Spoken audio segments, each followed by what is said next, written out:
اور بریلویوں کا کلیم یہ ہے کہ سب سے زیادہ مؤدب ترجمہ جو ہے نا وہ ہمارے اعلیٰ حضرت کرتے ہیں.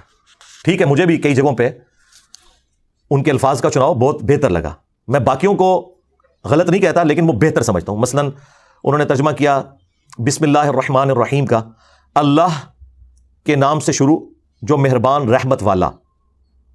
باقیوں نے ترجمہ کیا تھا شروع اللہ کے نام سے, یا شروع کرتا ہوں اللہ کے نام سے. انہوں نے اللہ کے نام سے شروع کیا, لیکن باقیوں کا بھی کوئی غلط نہیں ہے. کیسے غلط ہے؟ انہوں نے شیطان کے نام سے شروع کیا. کہتے ہیں نہیں جی انہوں نے شروع سے شروع کیا. ہاں کتابوں میں لکھا ہوا ہے اللہ سے نہیں شروع کیا, شروع سے شروع کیا. تو پھر میں ان کو پھکا دیتا ہوں کہ اللہ نے بھی شروع سے ہی شروع کیا ہوا ہے, اللہ سے شروع نہیں کیا.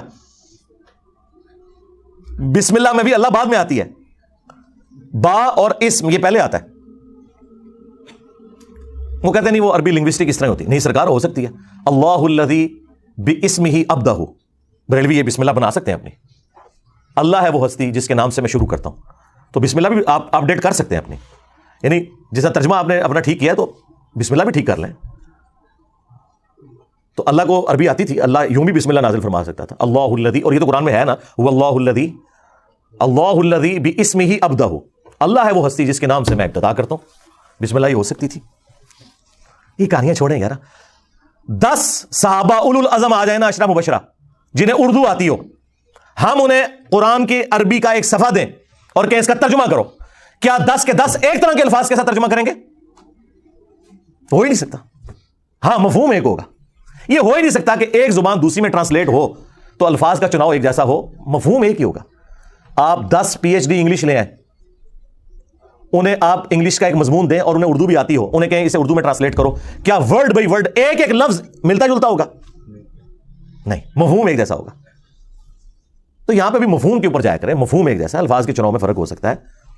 اللہ تعالیٰ نے جو الفاظ استعمال کیے ہیں اس کے ایکویلنٹ اگر دوسری زبان کے اندر کوئی سمجھتا ہے کہ اس کی بجائے یہ لفظ استعمال ہونا چاہیے, اس کا رائٹ ہے, کرے, دوسرے کے اوپر نہ کرے. واللہ خیر الماکرین کا ترجمہ باقی لوگوں نے کیا اللہ سب سے بہترین مکر فرمانے والا ہے. بریلوی کہتے ہیں دیکھو جی انہوں نے اللہ کو مکار کہہ دیا. او بھائی یہ عربی میں لفظ استعمال ہوا ہے خیر الماکرین.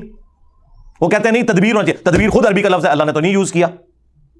کہتے ہیں دیکھیں جی اعلیٰ حضرت نے کتنا پیارا ترجمہ کیا ہے, وَمَكَرُوا وَمَكَرَ اللَّهُ وَاللَّهُ خَيْرُ الْمَاكِرِينَ. انہوں نے بھی مکر کیا اور اللہ نے بھی اپنی خفیہ تدبیر فرمائی, اور اللہ سب سے بہتر خفیہ تدبیر فرمانے والا ہے. کہتے ہیں دیکھیں کتنا بادب ترجمہ ہے. بادب انہوں نے خود ہی ترجمہ بنا چھڑا ہے نا, ہوتا تدبیر بھی تو عربی کا لفظ تھا.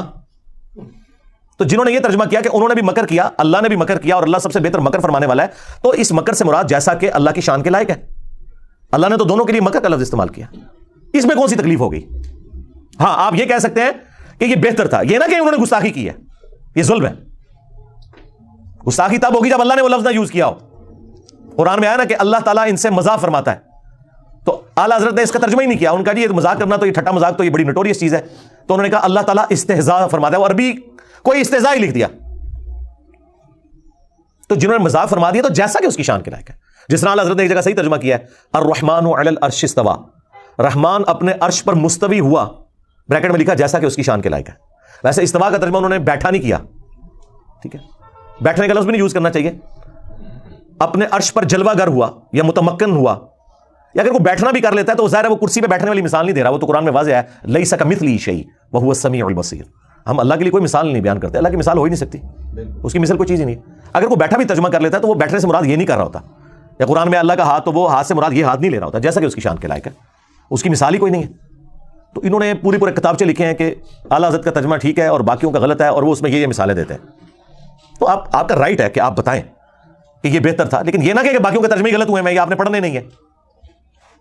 وہ کہتے ہیں جی قل کا ترجمہ دیکھیں اعلیٰ حضرت سے بہتر کسی نے نہیں کیا. قل کا ترجمہ اعلیٰ حضرت نے کیا ہے اے محبوب تم فرماؤ. اب اشرف تھانوی صاحب نے تو کہا ہے اس کا ترجمہ آپ فرما دیجئے, تو آپ میں زیادہ ادب ہے یا تم میں زیادہ ادب ہے؟ آپ میں. تو اعلیٰ حضرت نے تو ادب چھوڑ دیا, یہاں تم کر دیا. تو کہتے ہیں نہیں آپ کو سمجھ نہیں آئی, یہ تم اللہ کہہ رہا ہے. تو اللہ کی جو اپنے نبی سے فریکنس ہے نا وہ آپ کے ساتھ نہیں ہوگی, تم کے ساتھ ہوگی. ہم کہتے ہیں بالکل آپ کی بات درست ہے, اور کہتے ہیں دیکھیں اعلیٰ حضرت نے کتنا خیال رکھا ہے شان الوہیت اور شان رسالت کا, کہ اللہ اپنے نبی کو آپ نہیں کہے گا تم کہے گا, اور جب نبی اس بات کو امت تک پہنچائیں گے تو وہ کہہ نہیں رہے ہوں گے, فرما رہے ہوں گے. لہٰذا آپ کہہ دیجئے یہ ترجمہ, وہ کہتے ہیں ٹھیک نہیں ہے, تم فرماؤ ترجمہ ٹھیک ہے, کہ اللہ تو اپنے نبی کو تم کہے گا نا, کیونکہ خالق اور مخلوق کا فرق ہے. شکر ہے ادھر انہوں نے مانا ہوا یہ فرق, نہیں تو توحید ان کو سمجھانی پڑتی ہے کہ بھائی خالق اور مخلوق کا فرق بہت بڑا ہے. اور امت سے جب وہ کہیں گے تو وہ فرما رہے ہوں گے, کہہ نہیں رہے ہوں گے, کیونکہ امت کو ان کا ارشاد ہے, تو تم فرماؤ. ہم کہتے ہیں بالکل بہت پیارا ترجمہ ہے, تم فرماؤ. لیکن آپ کہہ دیجئے یہ بھی کوئی غلط ترجمہ نہیں ہے, کسی بری انٹینشن کے ساتھ نہیں ہے. اس طرح وہ کمپیریزن کروا رہے ہوتے ہیں. میں تو کہتا ہوں جس مکتب فکر سے آپ تعلق رکھتے ہیں ترجمہ پڑھیں, آپ کا رائٹ ہے. ڈنڈی اکا دکا جگہ پہ جہاں پہ لوگوں نے ماری ہے نا وہ پکڑی جاتی ہے, اس کی وجہ سے آپ کسی کو یہ نہ کہیں کہ آپ فلاں کا ترجمہ پڑھیں فلاں کا نہیں. بریلویوں نے اعلیٰ حضرت کا ترجمہ پڑھا ہے اور اللہ نے انہیں توحید کی حقیقت تک پہنچا دیا. اعلیٰ حضرت نے ترجمہ بڑا پیارا کیا, ایاک نعبد و ایاک نستعین. اے اللہ ہم تیری ہی عبادت کریں, تجھی سے مدد چاہیں. 3 خوبصورت چیزیں ایک جگہ جمع کر دی ہیں. باقی سب نے ترجمہ کیا اے اللہ تیری عبادت کرتے ہیں, تجھی سے مدد چاہتے ہیں. یہ پرفیکٹ ترجمہ نہیں ہے کیونکہ یہاں مضارع کا سیکھا ہے. مضارع میں حال اور مستقبل دونوں کور ہوتے ہیں. ترجمہ اس کا یوں بنتا تھا, اے اللہ تیری ہی عبادت کرتے ہیں اور کریں گے, تجھی سے مدد چاہتے ہیں اور چاہیں گے. اور دوسری بات, یہ دعائیہ کلمات تھے. تو اعلیٰ حضرت نے دعا پلس حال پلس فیوچر مستقبل تینوں کو ایک جگہ جمع کر کے ترجمہ پتہ کیا کیا ہے, اے اللہ تیری ہی عبادت کریں, تجھی سے مدد چاہیں. یعنی آج بھی اگر عبادت کر رہے ہیں تو تیری کریں, مستقبل میں بھی کریں تو تیری کریں, اور دعا بھی ہو گئی اے اللہ تیری عبادت کریں, تجھی سے ہی مدد چاہیں. میں کہتا ہوں کلاس ہے. یعنی یہ 100 نمبر بنتے ہیں. اس طرح کا ترجمہ اور کسی نے نہیں کیا. یہ لازم بات ہے کہ اعلیٰ حضرت کے ماننے والے بابوں کو پکار رہے ہیں. ہاں لیکن ہم کہتے ہیں اعلیٰ حضرت کا ترجمہ پڑھو تو ہی تک پہنچ جاؤ گے.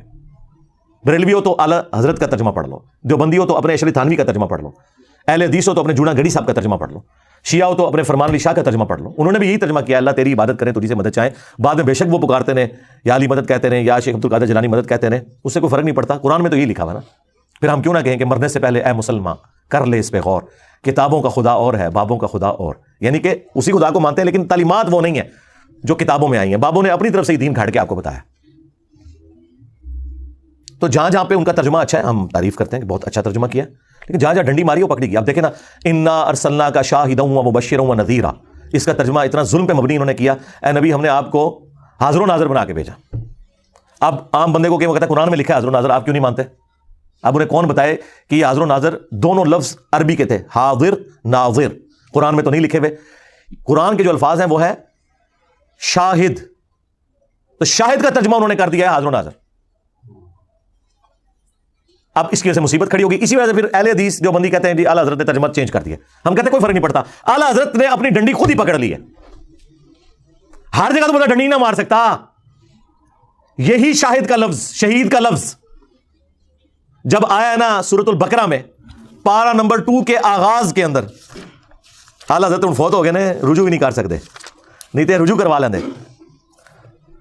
آیت نمبر 143, وَكَذَلِكَ جَعَلْنَاكُمْ أُمَّةً وَسَطًا, اور اس طریقے سے ہم نے تمہیں معتدل امت بنایا ہے, لِتَكُونُوا شُهَدَاءَ عَلَى النَّاسِ, تاکہ تم حاضر و ناظر بن جاؤ لوگوں پر, پوری امت حاضر و ناظر.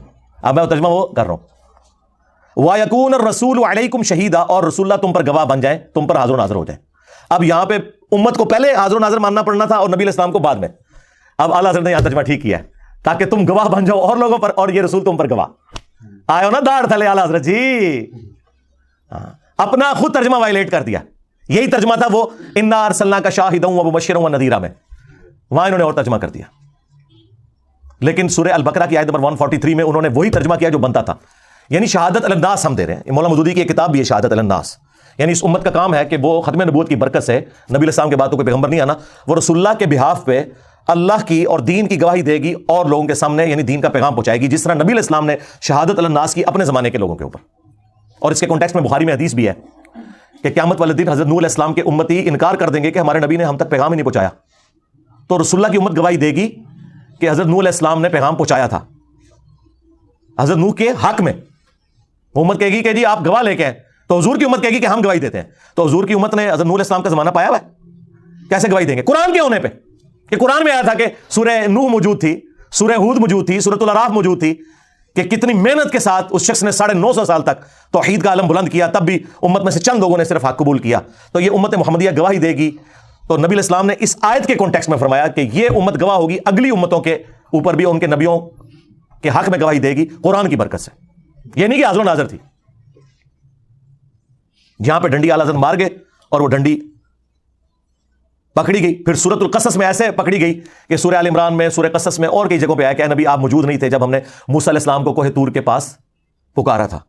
اور اللہ تعالیٰ اپنے نبی کی نبوت کی دلیل یہ بتا رہا ہے کہ تم میں وہ شخص ہے جو اپنی پیدائش سے 1400 سال پہلے، آلموسٹ 1400 سال بھی نہیں، 2000 سال پہلے، حضرت عیسیٰ علیہ السلام سے 1400 سال پہلے کا زمانہ ہے حضرت موسیٰ کا، اپنی پیدائش سے 2000 سال پہلے کے زمانے میں جو پیغمبر موسیٰ علیہ السلام آئے تھے، ان کی جو کوہ طور پہ ملاقات ہوئی تھی اللہ تعالیٰ کے ساتھ، جیسا کہ اس کی شان کے لائق ہے، وہ بتا رہے ہیں. تو اللہ تعالیٰ فرماتا ہے نبی تم وہاں موجود نہیں تھے جب ہم نے موسیٰ علیہ السلام کو ندا دی تھی، تب بھی تم بتا رہے ہو، تو اس کا مطلب ہے تمہارے پاس اللہ کی وحی آتی ہے. اللہ کے نبی کی نبوت کی دلیل بنایا جا رہا تھا، لیکن ساتھ ایک مسئلہ بھی کلیئر ہو گیا کہ حضور وہاں پہ حاضر نہیں تھے، کیونکہ ان کا یہ عقیدہ ہے. مفتی احمد یار خان نعیمی نے جال حق میں لکھا ہے کہ حضور اگلی امتوں میں بھی حاضر و ناظر تھے، صرف اس امت میں نہیں. تو قرآن میں تو لکھا ہے نبی تم وہاں موجود نہیں تھے. تو پتہ کیا کہتے ہیں؟ وہ کہتے ہیں قرآن نے حاضر کی نفی کی ہے، ناظر کی نہیں کی ہے. یعنی وہاں موجود نہیں تھے، لیکن عالم ارواح میں یہ منظر دیکھ رہے تھے جس طرح آج قبر مبارک میں پوری امت کو دیکھ رہے ہیں. کوئی عقیدہ بنا لیا. ہم پھر کیا کہتے ہیں؟ رکو ذرا، صبر کرو، آگے چل، سورہ قصص پڑھ. اس میں اللہ تعالیٰ فرمایا اے نبی نہ تو آپ وہاں موجود تھے، اور وما کنت من الشاہدین، نہ تم دیکھنے والوں میں شامل تھے، نہ تم حاضر تھے، نہ تم ناظر تھے. اس کا ترجمہ آ کے اعلیٰ حضرت نے ڈنڈی مار کے چینج ہی کر دیا اور بدل دیا، کیونکہ انہیں حاضر و ناظر کی نفی کرنی پڑی. شاہد وہی لفظ آیا یہاں پہ، وما کنت من الشاہدین، نہ آپ شاہدین میں تھے. اور اس سے بڑی ڈنڈی ماری مفتی احمد یار خان نعیمی نے. اس نے حاضر و ناظر کے حق میں جو دلائل دیے نا جال حق اپنی کتاب کے اندر، اس میں جب یہ اعتراض آیا نا کہ قرآن میں تو جگہ جگہ آیا کہ نبی تم وہاں موجود نہیں تھے، اور اس میں سورہ قصص بھی اس بندے نے ذکر کی، تو اس نے سورہ قصص کی آیت آدھی لکھی اور جواب میں لکھا یہاں تو صرف یہ لکھا ہے کہ وہاں موجود نہیں تھے، یہ تو نہیں لکھا ہوا کہ وہاں شاہد نہیں تھے. حالانکہ لکھا ہوا تھا، وہ آیت ہی کاٹ دی، وما کنت من الشاہدین، پہلا حصہ لکھ دیا کہ نبی تم وہاں موجود نہیں تھے. یہ اگر کسی نے کیا ہے تو وہ جو قرآن میں آتا ہے نا کہ جو لوگ ہماری آیات میں ہمیں ہرانے کی کوشش کریں گے ہم ان کے ساتھ پھر وہ حشر کریں گے، اس شخص نے اللہ کو قرآن کی آیات میں ہرانے کی کوشش کی ہے. آیت آدھی لکھ دی اور جواب الٹ دیا کہ اس میں تو یہ لکھے وہاں موجود نہیں تھے، یہ تو نہیں ہے کہ گواہ نہیں تھے، لکھا ہوا ہے جناب وما کنت من الشاہدین. اسی لیے میرا کلپ بھی اپلوڈ ہوا تھا، قرآن میں تحریف کرنے والا مفتی. قرآن کی عربی میں کوئی تحریف نہیں کر سکتا، بس اس کی گارنٹی ہے. ترجمے میں، تفاسیر میں علماء کرام نے وہ کچھ کیا ہے کہ آج امت یہ ساری گمراہیاں انہی کی وجہ سے بھگت رہی ہے. گارنٹی صرف ٹیکسٹ کی ہے، انا نحن نزلنا الذکر وانا لہ لحافظون. اور وہ جو ترجمے پہ بھی ڈنڈی ہے وہ بھی خود ان کے اپنے ترجمے سے پکڑی جاتی ہے. اس لیے میں کہتا ہوں آپ یہ نہ کہیں کہ فلاں کا پڑھو فلاں کا نہ پڑھو، خود ہی جب کوئی پورا ٹوٹالٹی میں قرآن پڑھے گا اسے پتہ چل جائے گا کہ کیا ہوا ہوا ہے. اسی طریقے سے جہاں کوئی سخت آیات آتی ہیں اور اعلیٰ حضرت کا دل نہیں مانتا اور وہ سمجھتے ہیں یہاں حضور کی گستاخی ہو جائے گی، وہ مخاطب تو رسول اللہ کو کیا ہوتا ہے، لیکن وہ اس کو ہٹا کے اے سننے والے. سورۃ الانعام میں آیا نا کہ وہ نبی سے منہ مانگا معجزہ مانگتے تھے، تو اللہ تعالیٰ نے فرمایا کہ اے نبی اگر تم سے ہو سکے نا تو زمین میں کوئی سرنگ تلاش کر لو یا آسمان میں کوئی سیڑھی لگا لو، ان کو معجزہ لا کے دکھا دو، ہم تو معجزہ نہیں دکھائیں گے. اور اس میں یہاں تک الفاظ آئے کہ جاہلوں میں نہ ہو. اب ظاہر ہے وہ سمجھ رہے تھے کہ بھئی اللہ تعالیٰ تو اپنے نبی کو اس طرح نہیں کہہ سکتا. بھئی اللہ ہے، اللہ اپنے بندوں کو جس طریقے سے مرضی کرے. ڈاکٹر اسرار صاحب بھی ڈر گئے، یہاں ترجمہ انہوں نے کیا ہے نبی جذباتی نہ ہو. ٹھیک ہے سرکار، اس سے کیا فرق پڑتا ہے؟ اللہ تعالیٰ نے تو حضرت نوح علیہ السلام کے لیے بھی کہا تھا کہ تم اس چیز کے بارے میں سوال نہ کرو جس کے بارے میں تمہیں علم نہیں ہے. جب انہوں نے اپنے کافر بیٹے کے لیے دعا کی تھی وہاں پہ بھی الفاظ ہیں نوح جاہلوں میں شامل نہ ہو. وہاں تو حضرت نوح علیہ السلام کو مینشن کر کے اللہ نے کہا ہے. چلو یہاں تو تم سننے والے ترجمہ کر لو گے، وہاں کیا کرو گے؟ وہاں تو نوح علیہ السلام کو مخاطب کیا جا رہا ہے. یہ تو نہیں ہو سکتا کہ نوح علیہ السلام کے لیے آپ یہ لفظ مان لیں اللہ کی طرف سے اور نبی کے لیے نہ مانیں، وہ بھی تو پیغمبر ہیں. لیکن چند کریٹیکل آیات شکر ہے ایسی ہیں جس کا ترجمہ اللہ حضرت نے بھی چینج نہیں کیا. ایک آیت تو میں ضرور کہوں گا کہ وہ آپ پڑھیں، سورۃ الاعراف کی آیت نمبر 188، جس کے بارے میں میرا یہ دعویٰ ہے کہ یہ وہ آیت ہے جو آپ مسلمانوں کے مجمع میں کسی چوک یا چوراہے میں پڑھیں تو شہادت واجب ہو جائے گی. آپ کو کوئی نہ کوئی 295C لگا کے قتل کر دے گا، خواہ آپ اعلیٰ حضرت کا ہی ترجمہ پڑھ دیں سورۃ الاعراف کی آیت نمبر 188 کا، کیونکہ پورے کے پورے ان کے جو عقائد اور نظریات جو انہوں نے گھڑے ہوئے ہیں نا وہ سارے ایک آیت سے فارغ ہو جاتے ہیں. اور اعلیٰ حضرت نے اس کا ترجمہ بالکل ٹھیک کیا ہوا ہے، کیونکہ وہاں تو یہ کہہ نہیں سکتے تھے کہ اے سننے والے، وہاں تو نبی علیہ السلام کو ڈائریکٹ کہا جا رہا تھا قل کے ساتھ. وہ آیت میں کور کر دیتا ہوں تاکہ ایٹ لیسٹ قرآن کے حوالے سے آپ کو یہ کلیئر ہو جائے کہ قرآن کا خدا اور ہے، قرآن کا پیغمبر اور ہے، بابوں کا پیغمبر اور ہے. اگرچہ وہ اسی پیغمبر کو مانتے ہیں لیکن ان کوالٹیز کے ساتھ مانے نا جو قرآن و سنت میں آئی ہیں. آیت نمبر ہے 188 سورۃ الاعراف، سورۃ نمبر 7 پارہ نمبر 9. قل لا املک لنفسی نفعا ولا ضرا. اے نبی تم فرماؤ میں تو اپنی جان کے حق میں بھی کسی نفع اور نقصان کا مالک نہیں ہوں. لو جی بابے تو سارے اڑ گئے جے.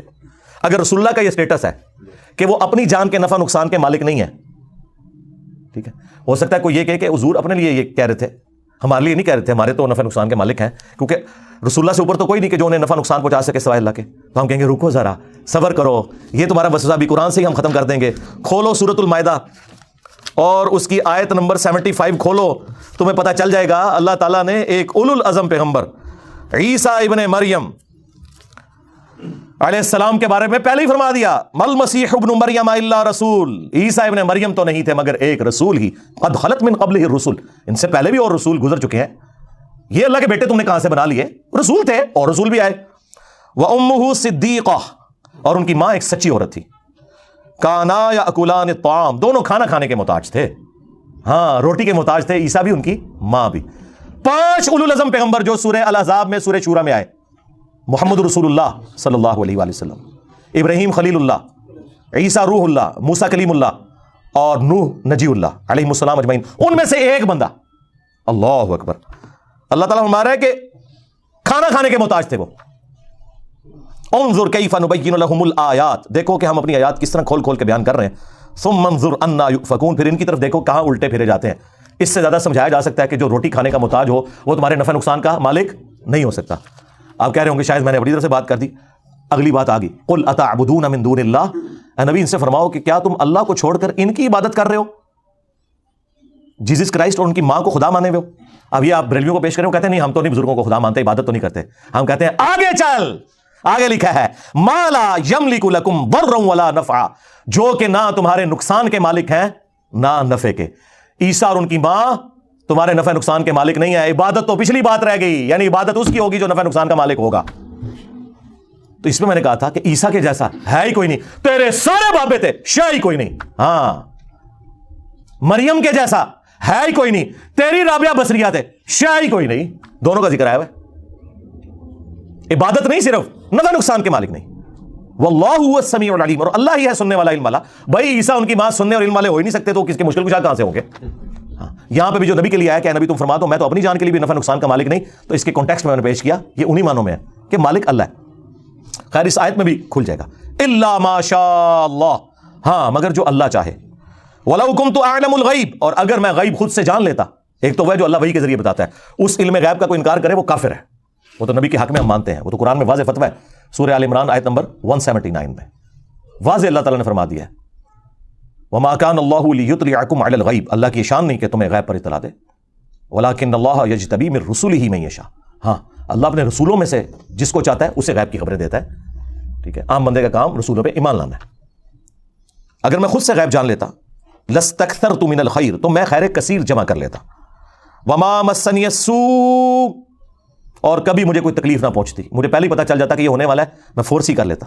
آپ کو سی سی ٹی وی کیمرے میں اگر مستقبل کی خبر پہلے دکھائی جائے کہ آپ یہ روڈ کراس کریں گے تو ایک ٹرک کے نیچے آ جائیں گے، آپ نے تو پوری زندگی وہ روڈ نہیں کراس کرنی. حقیقت بات ہے.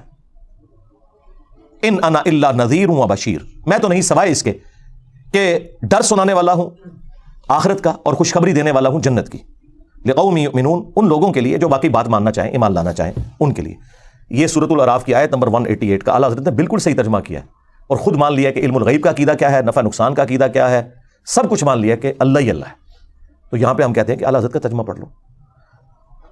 پھر سورۃ الانعام میں، سورہ الزمر میں، سورہ یونس میں قل انی اخاف ان عصیت ربی عذاب یوم عظیم، اے نبی تم فرماؤ کہ اگر میں بھی اپنے رب کی نافرمانی کروں تو بڑے دن کا عذاب مجھے بھی آ پکڑے گا. ظاہر ہے کہ سمجھانے کے لیے، ہاں ایسا نہیں ہے کہ رسول اللہ کو نافرمانی کریں گے، سمجھانے کے لیے.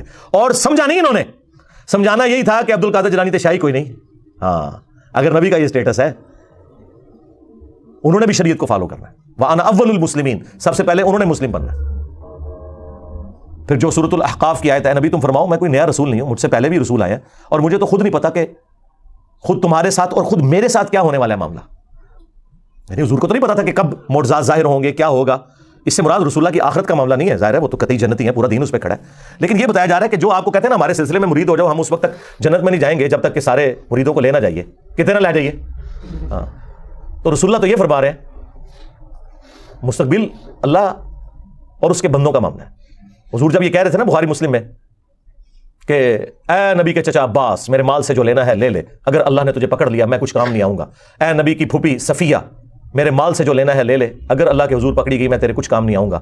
اور اے نبی کی بیٹی فاطمہ, کون فاطمہ؟ جنتی عورتوں کی سردار. ہاں, کون فاطمہ؟ میرے جگر کا ٹکڑا, نبی علیہ السلام نے فرمایا. جنتی عورتوں کی سردار بھی بخاری مسلم میں, جگر کا ٹکڑا بھی بخاری مسلم میں. جس نے اسے تکلیف دی اس نے مجھے تکلیف دی.